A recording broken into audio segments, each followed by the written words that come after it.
ما همه میدونیم که همه واسه این جنگ، واسه این مملکت تو جنگ زحمت کشیدن، خانواده شهدا رو تخمتش ما جا دارن، ولی الان هرچی کار مال خانواده شهداه، مال خانواده عیسایی‌گران، مال کسایی که رفتن جنگ، خانواده‌هاشون، نوه‌هاشون، بچه‌هاشون اینا. که چی؟ ما هم میخوایم، ما هم آدمیم، حالا بابای ما جنگ نرفته نباید سر کار بریم. مسئله بعدی پولاییه که آقا سوریه خراب شه، به ما چه؟ فلسطین خراب شه، به ما چه؟ فلسطین همون فلسطینیه که ما خون واسهشون فرستادیم، خونه ما رو همه ریختن تو دریا. کشورشون نیومد ایران با فوتبال بازی کنه، واسه ایرانی‌ها وحشی ان. میرن پول میدن سوریه، فلسطین، مکه. آقا ما مکه نمیخوایم، چرا به زور میرید التماس میکنید؟ که چی؟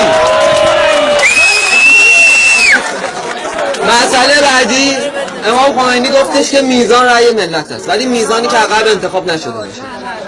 وقتی میان یه نفر رو رد صلاحیتش میکنن به خاطر 4 تا چیز مسخره، یعنی چی؟ یعنی دارن انتخابات رو هدایت میکنن به سمت کسی که خودشون میخوان انتخاب کنن. بله متشکرم. نفر بعدی از خانم ها، خانم زمزم، خانم کشاورز، خانم زمزم ثبت نام کرده بودن.